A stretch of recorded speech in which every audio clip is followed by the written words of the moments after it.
Chapter 9. When the delegates were appointed to the International Scientific Congress at the Paris Exposition of 1900, how little did anybody imagine that the great conference would end in the most gigantic scandal that ever stirred two continents.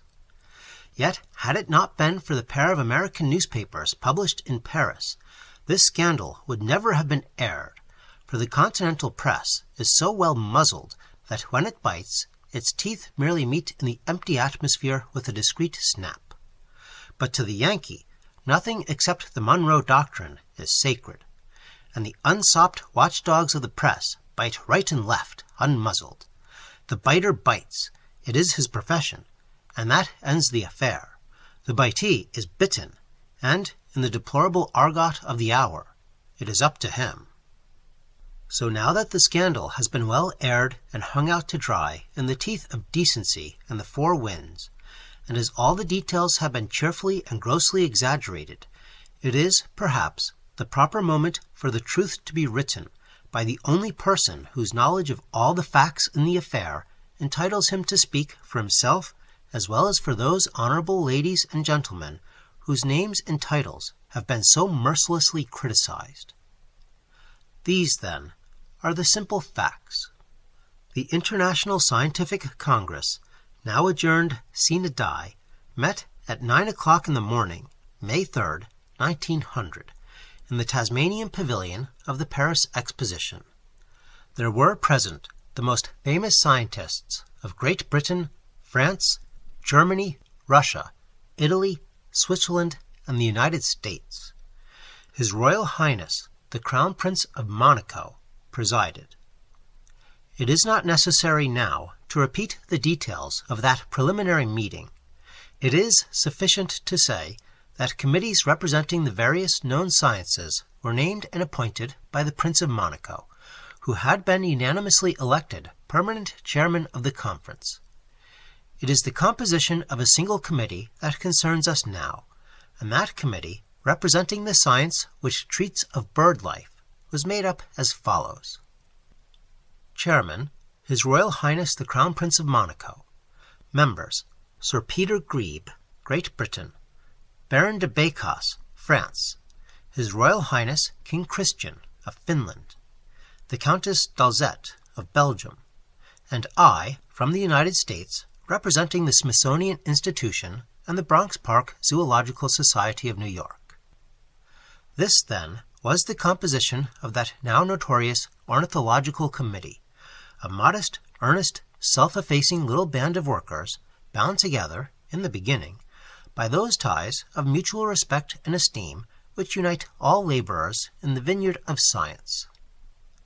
From the first meeting of our committee, science, the great leveler, left no artificial barriers of rank or title standing between us.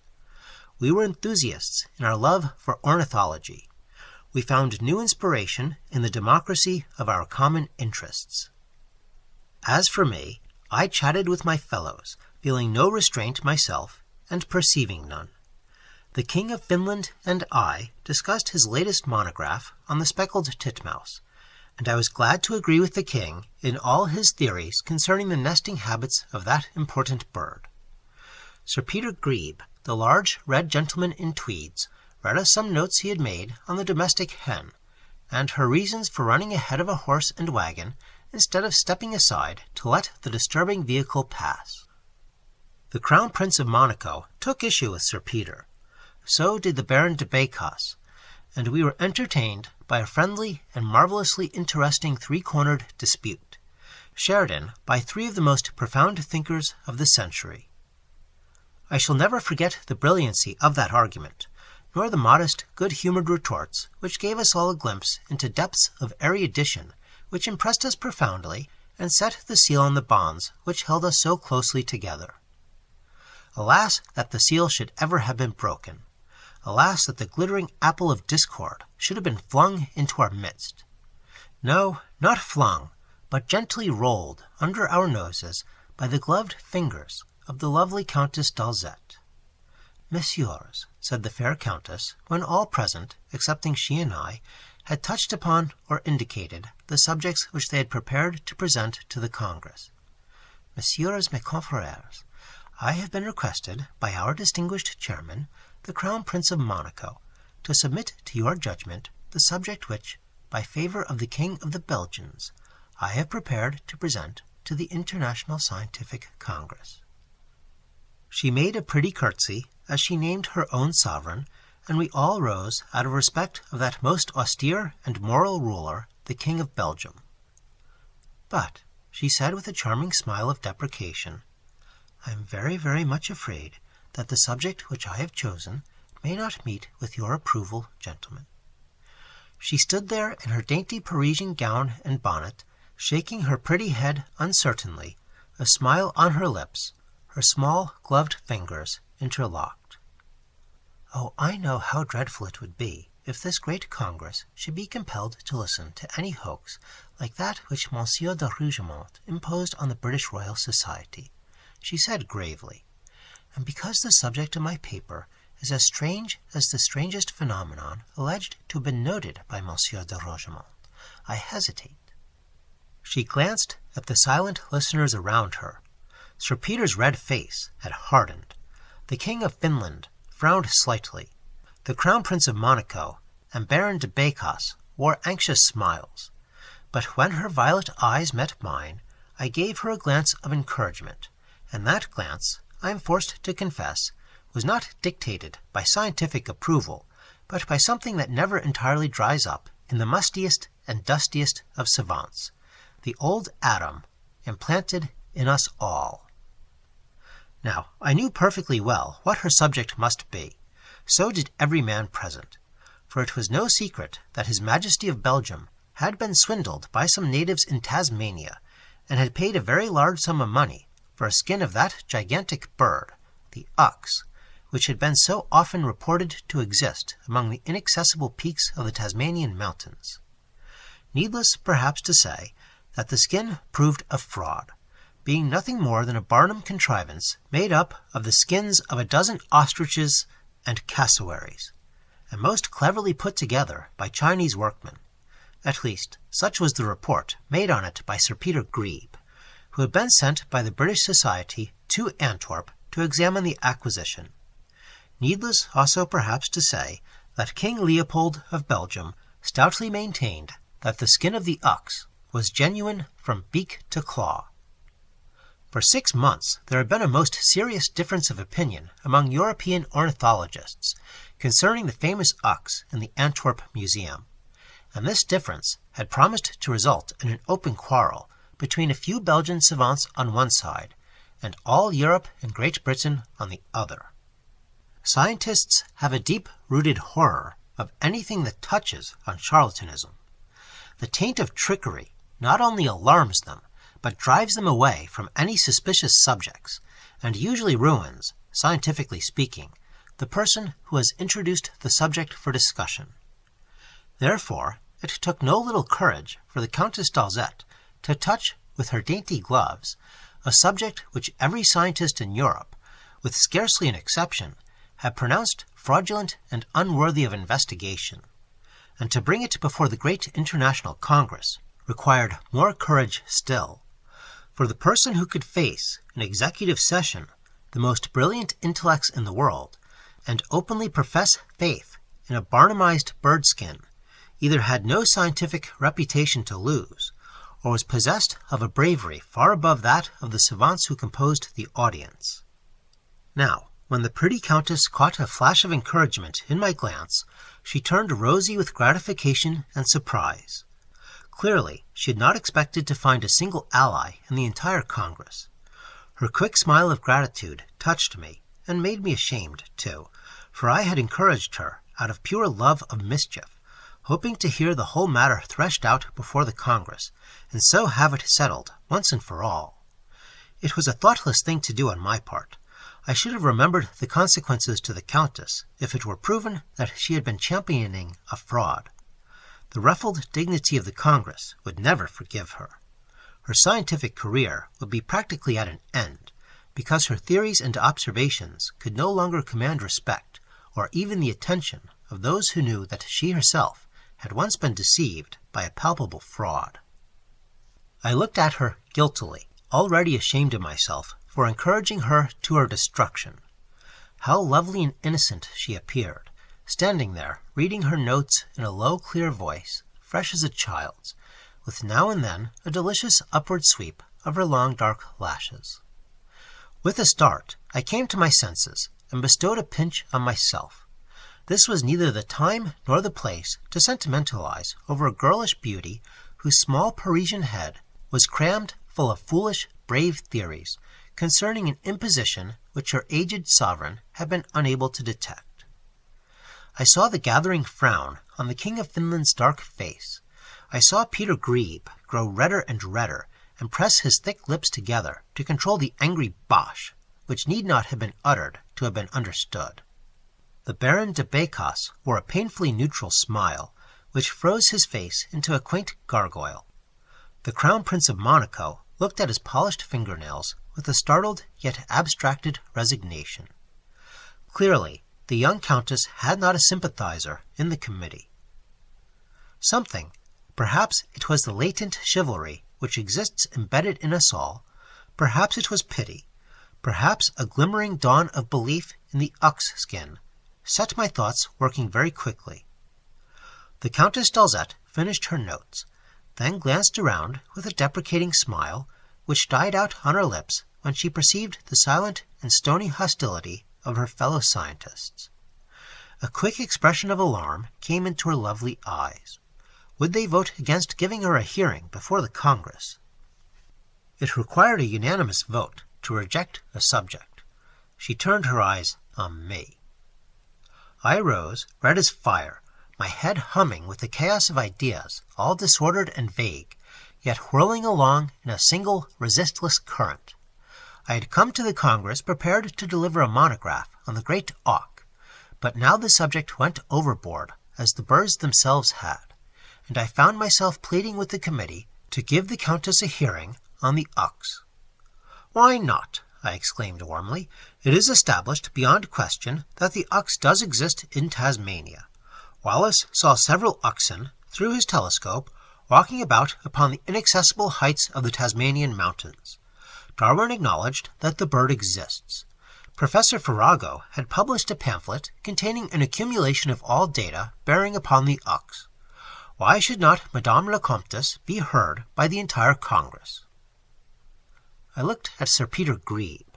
"Have you seen this alleged bird skin in the Antwerp Museum?" he asked, perspiring with indignation. "Yes, I have," said I.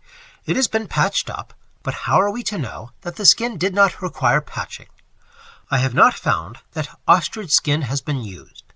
It is true that the Tasmanians may have shot the bird to pieces and mended the skin with bits of cassowary hide here and there, but the greater part of the skin, and the beak and claws, are, in my estimation, well worth the serious attention of savants. To pronounce them fraudulent is, in my opinion, rash and premature." I mopped my brow. I was in for it now. I had thrown in my reputation with the reputation of the Countess. The displeasure and astonishment of my confreres was unmistakable. In the midst of a strained silence, I moved that a vote be taken upon the advisability of a hearing before the Congress on the subject of the ox. After a pause, the young Countess, pale and determined, seconded my motion. The result of the balloting was a foregone conclusion. The Countess had one vote, she herself refraining from voting, and the subject was entered on the committee book as acceptable, and a date set for the hearing before the International Congress. The effect of this vote on our little committee was most marked. Constraint took the place of cordiality. Polite reserve replaced that guileless and open-hearted courtesy with which our proceedings had begun. With icy politeness, the Crown Prince of Monaco asked me to state the subject of the paper I proposed to read before the Congress, and I replied quietly that, as I was partly responsible for advocating the discussion of the ox, I proposed to associate myself with the Countess d'Alzette in that matter, if Madame la Comtesse would accept the offer of a brother savant. "Indeed I will," she said impulsively, her blue eyes soft with gratitude. "Very well. observed Sir Peter Grebe, swallowing his indignation and waddling off towards the door. "I shall resign my position on this committee. Yes, I will, I tell you," as the King of Finland laid a fatherly hand on Sir Peter's sleeve. "I'll not be made responsible for this He choked and sputtered, then bowed to the horrified Countess, asking pardon and declaring that he yielded to nobody in respect for the gentler sex, and he retired with the Baron de Bécas. But out in the hallway I heard him explode. "Confound it! This is no place for petticoats, Baron. And as for that Yankee ornithologist, he's hung himself with the Countess's corset string. Yes, he has. Don't tell me, Baron. The young idiot was all right until the Countess looked at him, I tell you. God, how she crumpled him up with those blue eyes of hers. What the devil do women come into such committees for, eh? It's an outrage, I tell you. Why, the whole world will jeer at us if we sit and listen to her monograph on that fraudulent bird." The young Countess, who was writing near the window, could not have heard this outburst, but I heard it, and so did King Christian and the Crown Prince of Monaco. "Lord," thought I, "the Countess and I are in the frying pan this time. I'll do what I can to keep us both out of the fire." When the King and the Crown Prince had made their adieu to the Countess, and she had responded, pale and serious, they came over to where I was standing, looking out on the Seine. "Though we must differ from you," said the King kindly, "we wish you all success in this dangerous undertaking." I thanked him. "You are a young man to risk a reputation already established," remarked the Crown Prince, then added, "You are braver than I. Ridicule is a barrier to all knowledge, and, though we know that, we seekers after truth always bring up short at that barrier and dismount, not daring to put our hobbies to the fence." "One can but come a cropper," said I. "And risk staking our hobbies? No, no, that would make us ridiculous, and ridicule kills in Europe." "It's somewhat deadly in America, too," I said, smiling. "The more honor to you," said the Crown Prince gravely. "Oh, I am not the only one," I answered lightly. "There is my confrere, Professor Hyssop, who studies apparitions and braves a contempt and ridicule which none of us would dare challenge. We Yankees are learning slowly. Some day we will find the lost key to the future while Europe is sneering at those who are trying to pick the lock." When King Christian of Finland and the Crown Prince of Monaco had taken their hats and sticks and departed, I glanced across the room at the young Countess, who was now working rapidly on a typewriter, apparently quite oblivious of my presence. I looked out of the window again, and my gaze wandered over the Exposition grounds. Gilt and scarlet and azure, the palaces rose in every direction, under a wilderness of fluttering flags. Towers, minarets, turrets, golden spires cut the blue sky. In the west, the gaunt Eiffel Tower sprawled across the glittering esplanade. Behind it rose the solid gold dome of the Emperor's tomb, gilded once more by the almighty sun to amuse the living rabble while the dead slumbered in his imperial crypt, himself now but a relic for the amusement of the people whom he had despised. O tempora, O Morris, O Napoleon! Down under my window, in the asphalted court, the King of Finland was entering his beautiful Victoria. An adjutant, wearing a cocked hat and brilliant uniform, mounted the box beside the green and gold coachman. The two postilions straightened up in their saddles. The 4 horses danced. Then, when the Crown Prince of Monaco had taken a seat beside the king, the carriage rolled away, and far down the quay I watched it, until the flutter of the green and white plumes in the adjutant's cocked hat was all I could see of vanishing royalty. I was still musing there by the window, listening to the click and ringing of the typewriter, when I suddenly became aware that the clicking had ceased, and, turning, I saw the young Countess standing beside me. "Thank you for your chivalrous impulse to help me," she said frankly, holding out her bare hand. I bent over it. "I had not realized how desperate my case was," she said with a smile. "I supposed that they would at least give me a hearing. How can I thank you for your brave vote in my favor?" "By giving me your confidence in this matter," said I gravely. "If we are to win, we must work together, and work hard, madame. We are entering a struggle not only to prove the genuineness of a bird skin and the existence of a bird which neither of us have ever seen, but also a struggle which will either make us famous forever or render it impossible for either of us ever again to face a scientific audience." "I know it," she said quietly, "and I understand all the better how gallant a gentleman I have had the fortune to enlist in my cause.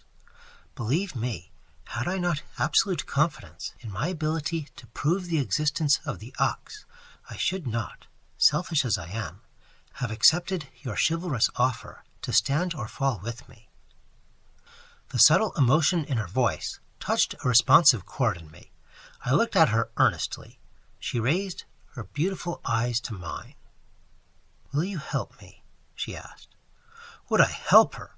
Faith, I'd pass the balance of my life turning flip-flaps to please her.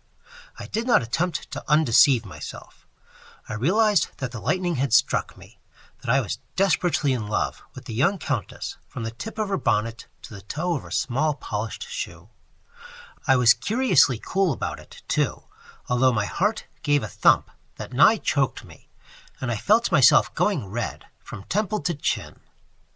If the Countess d'Alzette noticed it, she gave no sign, unless the pink tint under her eyes, deepening, was a subtle signal of understanding to the signal in my eyes. "Suppose," she said, "that I failed before the Congress to prove my theory. Suppose my investigations resulted in the exposure of a fraud, and my name was held up to ridicule before all Europe. What would become of you, monsieur?" I was silent. "You are already celebrated as the discoverer of the mammoth and the great auk," she persisted. "You are young, enthusiastic, renowned, and you have a future before you that anybody in the world might envy." I said nothing. "And yet," she said softly, "you risk all because you will not leave a young woman friendless among her confrères. It is not wise, monsieur. It is gallant and generous and impulsive, but it is not wisdom. Don Quixote rides no more in Europe, my friend." "He stays at home, 70 million of him, in America," said I. After a moment she said, "I believe you, monsieur." "It is true enough," I said with a laugh. "We are the only people who tilt at windmills these days. We and our cousins, the British, who taught us." I bowed gaily and added, "With your colors to wear, I shall have the honor of breaking a lance against the biggest windmill in the world." "You mean the citadel of science," she said, smiling. "And its rock-ribbed respectability," I replied. She looked at me thoughtfully, rolling and unrolling the scroll in her hands. Then she sighed, smiled, and brightened, handing me the scroll. "Read it carefully," she said. "It is an outline of the policy I suggest that we follow. You will be surprised at some of the statements, yet every word is the truth.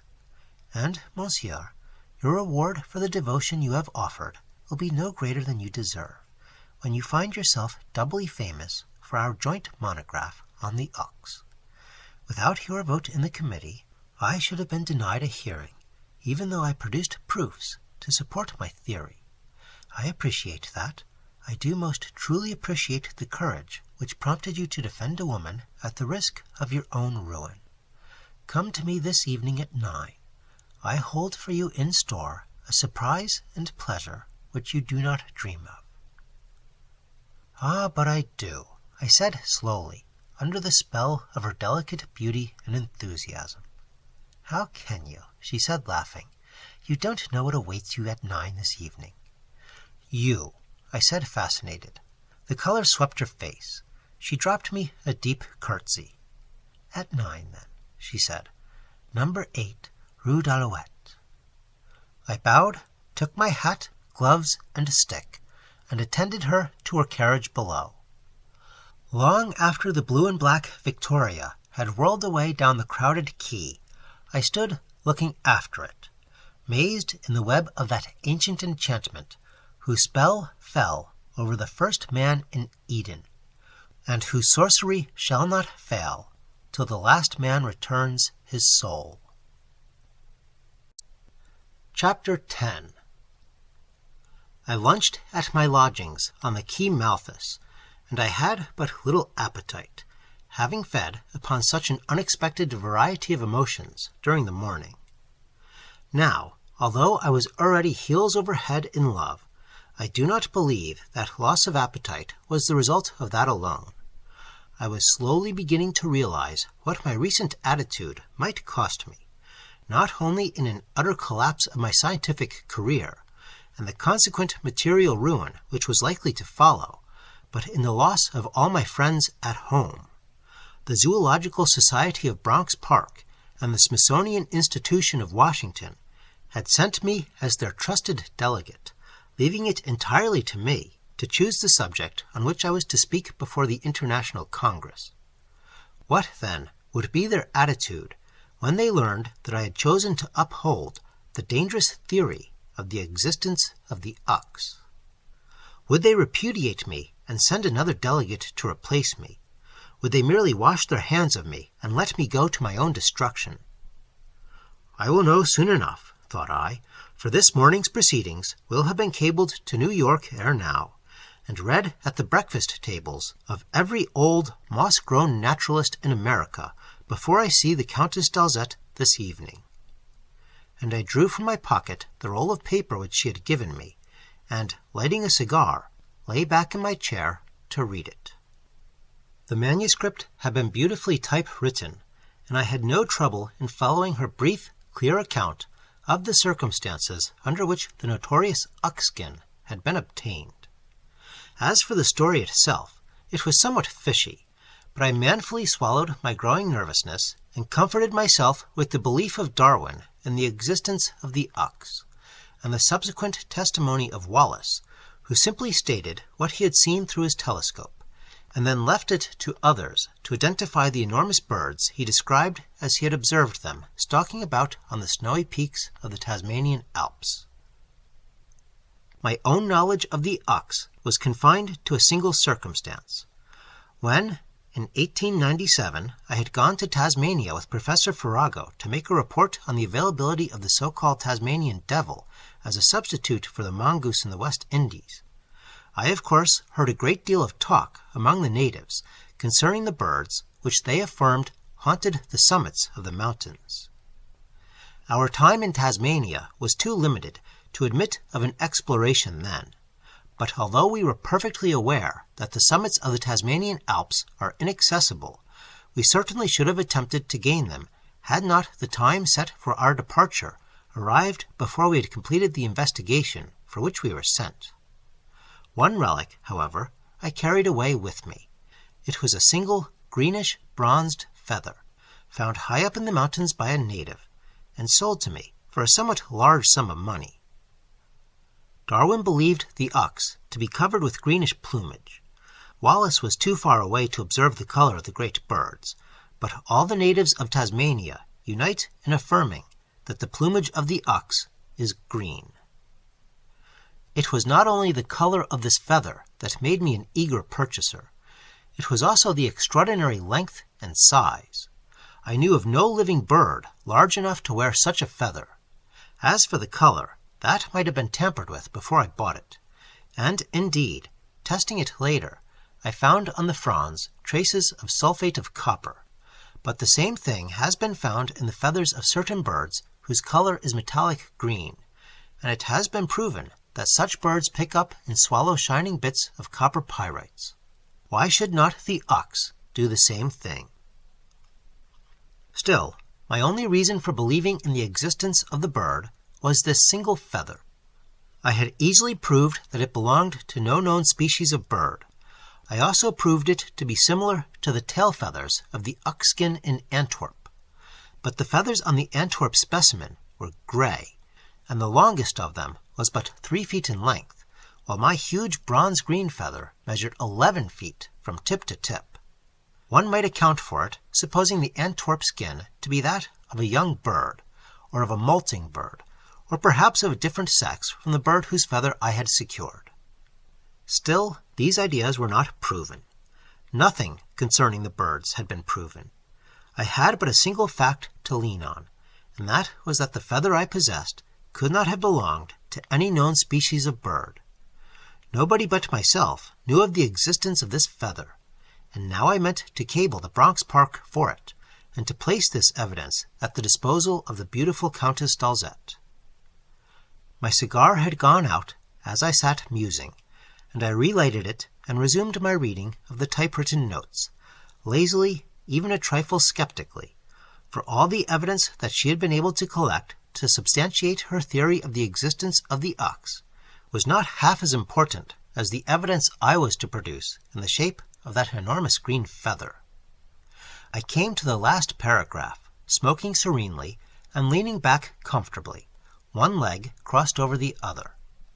Then, suddenly, my attention became riveted on the words under my eyes. Could I have read them aright? Could I believe what I read in ever-growing astonishment, which culminated in an excitement that stirred the very hair on my head? The ox exists. There is no longer room for doubt. Ocular proof I can now offer in the shape of 5 living eggs of this gigantic bird. All measures have been taken to hatch these eggs. They are now in the vast incubator. It is my plan to have them hatch, one by one, under the very eyes of the International Congress. It will be the greatest triumph that science has witnessed since the discovery of the New World. Signed, Suzanne d'Alzette. Either, I cried out in uncontrollable excitement, either that girl is mad, or she is the cleverest woman on earth. After a moment, I added, in either event, I am going to marry her. Chapter 11. That evening, a few minutes before 9 o'clock, I descended from a cab in front of number 8 Rue d'Alouette, and was ushered into a pretty reception room by an irreproachable servant who disappeared directly with my card. In a few moments, the young Countess came in, exquisite in her silvery dinner gown, eyes bright, white arms extended in a charming, impulsive welcome. The touch of her silky fingers thrilled me. I was dumb under the enchantment of her beauty, and I think she understood my silence, for her blue eyes became troubled, and the happy parting of her lips changed to a pensive curve. Presently, I began to tell her about my bronzed green feather. At my first word, she looked up brightly, almost gratefully, I fancied, and in another moment we were deep in eager discussion of the subject which had first drawn us together. What evidence I possessed to sustain our theory concerning the existence of the ox, I hastened to reveal. Then, heart beating excitedly, I asked her about the eggs, and where they were at present, and whether she believed it possible to bring them to Paris. All these questions in the same breath, which brought a happy light into her eyes and a delicious ripple of laughter to her lips. "Why, of course it is possible to bring the eggs here," she cried. "Am I sure? Parbleu, the eggs are already here, monsieur." "Here!" I exclaimed. "In Paris!" "In Paris? Mais oui, in my own house. This very house, monsieur. Come, you shall behold them with your own eyes." Her eyes were brilliant with excitement. Impulsively, she stretched out her rosy hand. I took it, and she led me quickly back through the drawing-room, through the dining-room, across the butler's pantry, and into a long dark hallway. We were almost running now, I keeping tight hold of her soft little hand, she, raising her gown a trifle, hurrying down the hallway, silken petticoats rustling like a silk banner in the wind. A turn to the right brought us to the cellar stairs. Down we hastened, and then across the cemented floor towards a long, glass-fronted shelf, pierced with steam pipes. "A match," she whispered breathlessly. I struck a wax match and touched it to the gas burner overhead. Never, never can I forget what that flood of gaslight revealed. In a row stood 5 large, glass-mounted incubators. Behind the glass doors lay, in dormant majesty, 5 enormous eggs. The eggs were pale green, lighter somewhat than robin's eggs, but not as pale as heron's eggs. Each egg appeared to be larger than a large hogshead, and was partly embedded in bales of cotton wool. 5 little silver thermometers inside the glass doors indicated a temperature of 95 degrees Fahrenheit. I noticed that there was an automatic arrangement connected with the pipes which regulated the temperature. I was too deeply moved for words. Speech seemed superfluous as we stood there, hand in hand, contemplating those gigantic, pale green eggs. There is something in a silent egg which moves one's deeper emotions, something solemn in its embryonic inertia, something awesome in its featureless immobility. I know of nothing on earth which is so totally lacking in expression as an egg. The great desert sphinx, brooding through its veil of sand, has not that tremendous and meaningless dignity which wraps the colorless oval effort of a single domestic hen. I held the hand of the young countess very tightly. Her fingers closed slightly. Then and there, in the solemn presence of those emotionless eggs, I placed my arm around her supple waist and kissed her.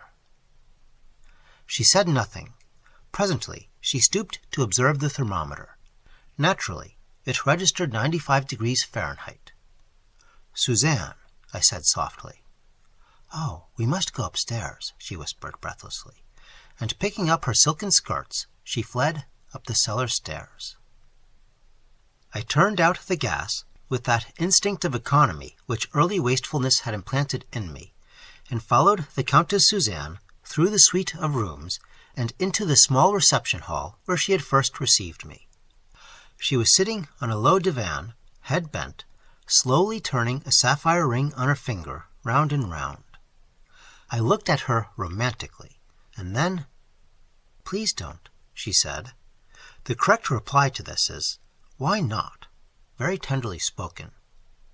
"Because," she replied, which was also the correct and regular answer.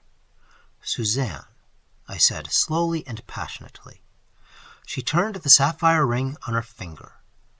Presently she tired of this, so I lifted her passive hand very gently and continued turning the sapphire ring on her finger, slowly, to harmonize with the cadence of our unspoken thoughts. Towards midnight I went home, walking with great care through a new street in Paris, paved exclusively with rose-colored blocks of air. Chapter 12. At 9 o'clock in the evening, July 31st, 1900, the International Congress was to assemble in the great lecture hall of the Belgian Scientific Pavilion, which adjoined the Tasmanian Pavilion, to hear the Countess Tsar read her paper on the ox.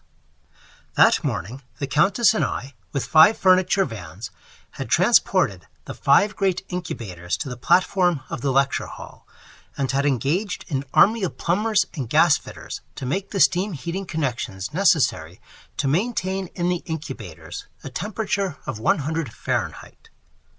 A heavy green curtain hid the stage from the body of the lecture hall. Behind this curtain, the 5 enormous eggs reposed, each in its incubator.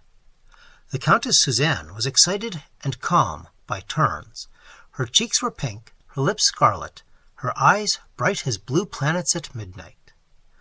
Without faltering, she rehearsed her discourse before me, reading from her typewritten manuscript in a clear voice in which I could scarcely discern a tremor. Then we went through the dumb show of exhibiting the oxen eggs to a frantically applauding audience. She responded to countless supposititious encores, I leading her out repeatedly before the green curtain to face the great, damp, darkened auditorium. Then, in response to repeated imaginary recalls, she rehearsed the extemporaneous speech, thanking the distinguished audience for their patience in listening to an unknown confrère, and confessing her obligations to me. Here I appeared and bowed in self-abasement, for my faith in her and my aid in securing for her a public hearing before the most highly educated audience in the world. After that, we retired behind the curtain to sit on an empty box and eat sandwiches, and watch the last lingering plumbers pasting up the steam connections with a pot of molten lead. The plumbers were Americans, brought to Paris to make repairs on the American buildings during the Exposition, and we conversed with them affably as they pottered about, plumber-like, poking under the flooring with lighted candles, rubbing their thumbs up and down musty old pipes, and prying up planks in dark corners. They informed us that they were Union men and that they hoped we were too, and I replied that union was certainly my purpose, at which the very young Countess smiled dreamily at vacancy. We did not dare leave the incubators. The plumbers lingered on, hour after hour, while we sat and watched the little silver thermometers and waited. It was time for the Countess Suzanne to dress, and still the plumbers had not finished, so I sent a messenger for her maid to bring her trunk to the lecture hall, and I despatched another messenger to my lodgings for my evening clothes and fresh linen. There were several dressing rooms off the stage. Here, about 6 o'clock, the Countess retired with her maid to dress, leaving me to watch the plumbers and the thermometers. When the Countess Suzanne returned, radiant and lovely in an evening gown of black lace, I gave her the roses I had bought for her and hurried off to dress in my turn, leaving her to watch the thermometers. I was not absent for more than half an hour, but when I returned, I found the Countess anxiously conversing with the plumbers and pointing despairingly at the thermometers, which now registered only 95 degrees. "You must keep up the temperature," I said. "Those eggs are due to hatch within a few hours. What's the trouble with the heat?" The plumber did not know, but thought the connections were defective. "But that's why you were called in," exclaimed the Countess. "Can't you fix these things securely?" "Oh, we'll fix things, lady," replied the plumber condescendingly, and he ambled away to rub his thumb up and down a pipe. As we alone were unable to move and handle the enormous eggs, the Countess, whose sweet character was a stranger to vindictiveness or petty resentment, had written to the members of the Ornithological Committee, revealing the marvelous fortune which had crowned her efforts in the search for evidence to sustain her theory concerning the uks, and inviting these gentlemen to aid her in displaying the great eggs to the assembled Congress. This she had done the night previous. Every one of the gentlemen invited had come post-haste to her hotel to view the eggs with their own skeptical and astonished eyes, and the fair young Countess and I tasted our first triumph in her cellar, whither we conducted Sir Peter Grebe, the Crown Prince of Monaco, Baron de Bécas, and His Majesty King Christian of Finland. Skepticism and incredulity gave place to excitement and unbounded enthusiasm. The old king embraced the Countess. Baron de Bécas attempted to kiss me. Sir Peter Grebe made a handsome apology for his folly, and vowed that he would do open penance for his sins. The poor Crown Prince, who was of a nervous temperament, sat on the cellar stairs and wept like a child. His grief at his own pig-headedness touched us all profoundly. So it happened that these gentlemen were coming tonight to give their aid to us in moving the priceless eggs, and lend their countenance and enthusiastic support to the young Countess in her maiden effort. Sir Peter Grebe arrived first, all covered with orders and decorations, and greeted us affectionately, calling the Countess the sweetest lass in France, and me his undutiful Yankee cousin who had landed feet foremost at the expense of the British Empire.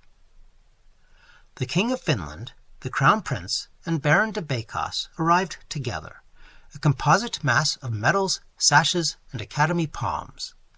To see them moving boxes about, straightening chairs, and pulling out rugs reminded me of those golden-embroidered gentlemen who run out into the arena and roll up carpets after the acrobats have finished their turn in the Novo Cirque.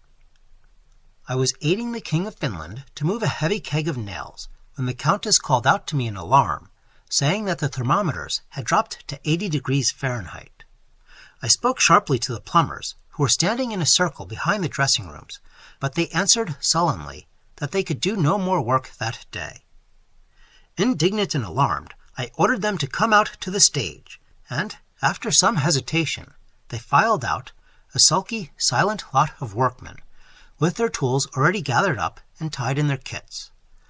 At once I noticed that a new man had appeared among them, a red-faced, stocky man wearing a frock coat and a shiny silk hat. "Who is the master workman here?" I asked. "I am," said the man in blue overalls. "Well," said I, "why don't you fix those steam fittings?" There was a silence. The man in the silk hat smirked. "Well," said I.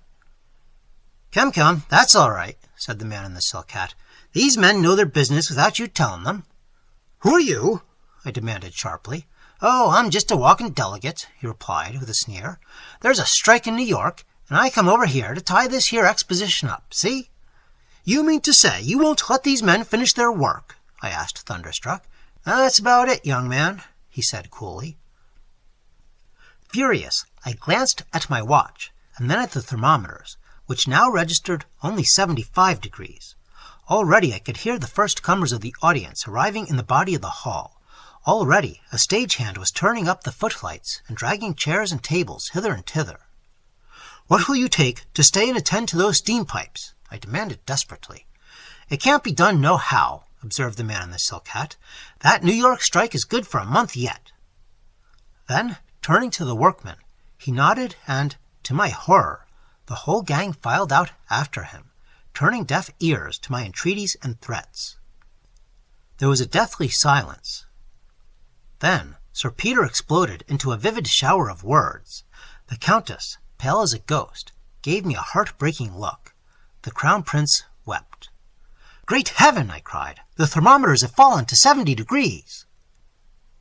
The King of Finland sat down on a chair and pressed his hands over his eyes. Baron de Bécos ran round and round, uttering subdued and plaintive screams. Sir Peter swore steadily. "Gentlemen," I cried desperately, "we must save those eggs. They are on the very eve of hatching. Who will volunteer?" "To do what?" moaned the Crown Prince. "I'll show you," I exclaimed, running to the incubators and beckoning to the Baron to aid me. In a moment we had rolled out the great egg, made a nest on the stage floor with the bales of cotton wool, and placed the egg in it. One after another we rolled out the remaining eggs, building for each its nest of cotton, and at last the 5 enormous eggs lay there in a row behind the green curtain. "Now," said I, excitedly, to the king, "you must get up on that egg and try to keep it warm." The king began to protest, but I would take no denial, and presently His Majesty was perched up on the great egg, gazing foolishly about at the others, who were now all climbing up on their allotted eggs. "Great heaven!" muttered the king, as Sir Peter settled down comfortably on his egg. "I am willing to give life and fortune for the sake of science, but I can't bear to hatch out eggs like a bird." The Crown Prince was now sitting patiently beside the Baron de Bécos. "I feel it in my bones," he murmured, "that I'm about to hatch something. Can you hear a tapping on the shell of your egg, Baron?" "Parbleu!" replied the Baron. "The shell is moving under me." It certainly was, for the next moment the Baron fell into his egg with a crash and a muffled shriek, and floundered out, dripping, yellow as a canary. "N'importe!" he cried excitedly. "Allons! Save the eggs! Hurrah! Vive la science!" And he scrambled up on the 4th egg and sat there, arms folded, sublime courage transfiguring him from head to foot. We all gave him a cheer, which was hushed as the stage manager ran in, warning us that the audience was already assembled and in place. "You're not going to raise the curtain while we're sitting, are you?" demanded the King of Finland anxiously. No, I said. "Sit tight, Your Majesty. Courage, gentlemen. Our vindication is at hand." The Countess glanced at me with startled eyes. I took her hand, saluted it respectfully, and then quietly led her before the curtain, facing an ocean of upturned faces across the flaring footlights. She stood a moment to acknowledge the somewhat ragged applause, a calm smile on her lips. All her courage had returned. I saw that at once. Very quietly she touched her lips to the eau sucrée, laid her manuscript on the table, raised her beautiful head, and began. That the ox is a living bird, I am here before you to prove. A sharp report behind the curtain drowned her voice. She paled. The audience rose amid cries of excitement. "What was it?" she asked faintly. "Sir Peter has hatched out his egg," I whispered. "Hark, there goes another egg!" And I ran behind the curtain. Such a scene as I beheld was never dreamed of on land or sea. 2 enormous young oxen, all over gigantic pin feathers, were wandering stupidly about. Mounted on one was Sir Peter Grebe, eyes starting from his apoplectic visage. On the other, clinging to the bird's neck, hung the Baron de Bécas. Before I could move, the 2 remaining eggs burst, and a pair of huge, scrawny fledglings rose among the debris, bearing off on their backs the king and crowned prince. "Help!" said the King of Finland faintly. "I'm falling off!" I sprang to his aid, but tripped on the curtain spring. The next instant, the green curtain shot up, and there, revealed to the vast and distinguished audience, roamed 4 enormous chicks, bearing on their backs the most respected and exclusive aristocracy of Europe. The Countess Suzanne turned with a little shriek of horror, then sat down in her chair, laid her lovely head on the table, and very quietly fainted away, unconscious of the frantic cheers which went roaring to the roof.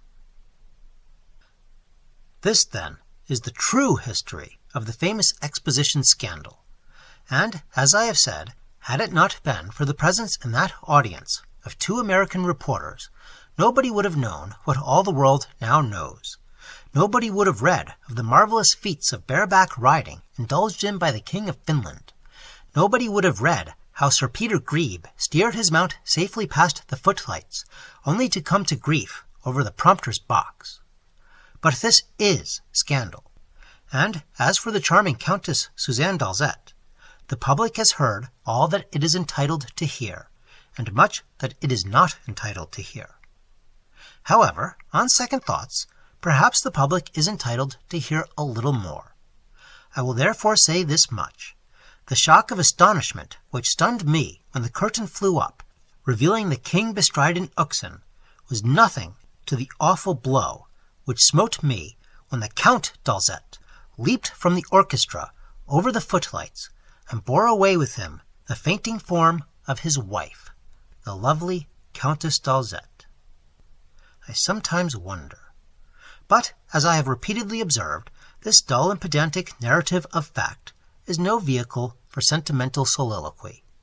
It is, then, merely sufficient to say that I took the earliest steamer for kinder shores, spurred on to haste by a venomous cablegram from the Smithsonian repudiating me, and by another from Bronx Park ordering me to spend the winter in some inexpensive, poisonous, and unobtrusive spot and make a collection of isopods. The island of Java appeared to me to be as poisonously unobtrusive and inexpensive a region as I had ever heard of. A steamer sailed from Antwerp for Batavia in 24 hours. Therefore, as I say, I took the night train for Brussels, and the steamer from Antwerp the following evening. Of my uneventful voyage, of the happy and successful quest, there is little to relate. The Javanese are frolicsome and hospitable. There was a girl there with features that were as delicate as though chiseled out of palest amber, and I remember she wore a most wonderful, jeweled, helmet-like headdress, and jingling bangles on her ankles, and when she danced, she made most graceful and poetic gestures with her supple wrists. But that has nothing to do with isopods. Absolutely nothing. Letters from home came occasionally. Professor Farrago had returned to the Bronx, and had been re-elected to the high office he had so nobly held when I first became associated with him. Through his kindness, and by his advice, I remained for several years in the Far East, until a letter from him arrived recalling me, and also announcing his own hurried and sudden departure for Florida. He also mentioned my promotion to the office of Sub-Curator of Department. So I started on my homeward voyage, very much pleased with the world, and arrived in New York on April 1st, 1904, ready for a rest to which I believed myself entitled. And the first thing that they handed me was a letter from Professor Farrago summoning me south.